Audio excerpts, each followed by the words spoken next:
لوگوں سے عزتیں تلاش کرتے ہو تو وہ کیا تمہیں عزت دیں گے؟ وہ تو کل اچھا کہتے ہیں پرسوں برا کہنے لگ جاتے ہیں۔ لوگوں کے سامنے گڈ بک میں آنا چاہو گے تو وہ تو سویرے تمہارے بارے میں کچھ کہیں گے، شام کچھ اور کہیں گے۔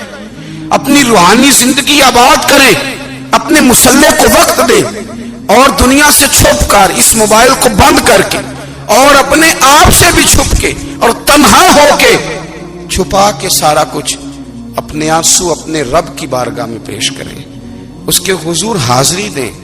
سنو نا ترمذی کی حدیث، اور اسے یاد رکھنا، نبی پاک علیہ السلام نے فرمایا اپنے دکھ لوگوں کے سامنے نہ بیان کرنا، سیٹھوں نوابوں کو نہ بتاتے پھرنا، دنیا داروں کے سامنے جا کے نہ رونا کہ میں تکلیف میں ہوں۔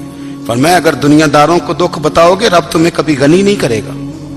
اور لوگ ہیں کہ الٹا مذاق اڑائیں گے آپ کی، جس سے بڑی پکی یاری ہے نا، پکی، وہ تب تک پکی ہے جب تک آپ نے 50,000 مانگا نہیں، اور جس وقت آپ نے کہہ دیا کہ میں مجبور ہوں میری مدد کر، تو پھر ختم ہو گئی دوستی۔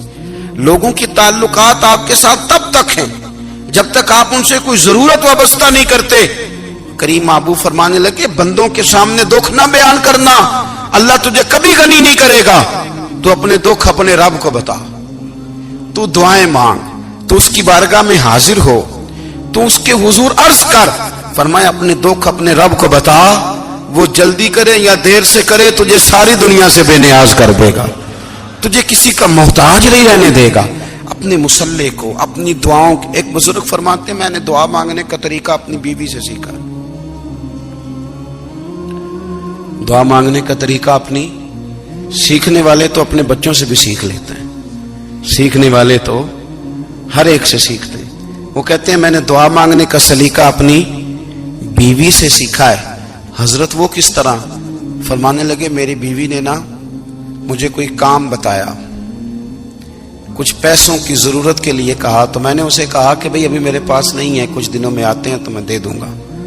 عورتوں کی عادت ہوتی ہے وہ بار بار یاد کراتی ہیں، 2-4 دنوں کے بعد پھر اس نے کہا حضرت وہ میں نے کہا تھا کچھ پیسے، میں نے اسے کہا کہ ابھی میرے پاس نہیں ہے، کچھ دنوں میں ملتے ہیں تو میں تمہیں دے دوں گا۔ اس نے کچھ دنوں کے بعد پھر کہا حضور وہ میں نے کچھ پیسے کہے تھے۔ فرماتے میں نے ڈانٹ دیا، میں نے کہا کہ کیا تو روز مجھے شرمندہ کرتی ہے، کہا نا میرے پاس نہیں ہے، ہوں گے تو دے دوں گا، تو روز یاد کراتی ہے۔ فرماتے ہیں اس نے پہلے تو میری ڈانٹ کو سہا، پھر میرے سخت جملوں نے اس کی آنکھوں میں آنسو پیدا کر دیے، پھر اس نے اپنے آنچل میں اپنے اس دکھ کو سمیٹا، اور پھر اس نے ایک جملہ کہا تو میں رو پڑا، اور مجھے اپنے رب سے مانگنے کا طریقہ آ گیا۔ مجھے کہنے لگی حضرت جی آپ نے ڈانٹ دیا میں نے سہ لیا، پر آپ ہی میرے شوہر ہیں، بتائیں نا آپ سے نہ کہوں تو میں کس سے جا کے کہوں۔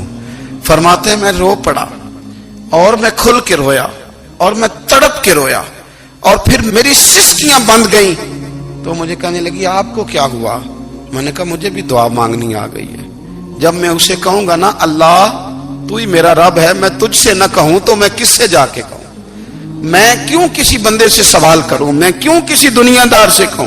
میں تیرے بندوں کا، نیک بندوں کا وسیلہ لے کے، تیرے محبوب کی غلامی لے کے تیری بارگاہ میں آیا، تجھ سے نہ مانگوں تو کس سے مانگوں؟ سمجھ آ گئی ہے، جب میں اس رنگ میں مانگوں گا تو پھر رب میرے اوپر بڑا ہی فضل فرمائے گا، وہ میرے اوپر بڑی رحمت کرے گا، وہ میرے لیے آسانیاں کرے۔ عزیز دوستو، ہم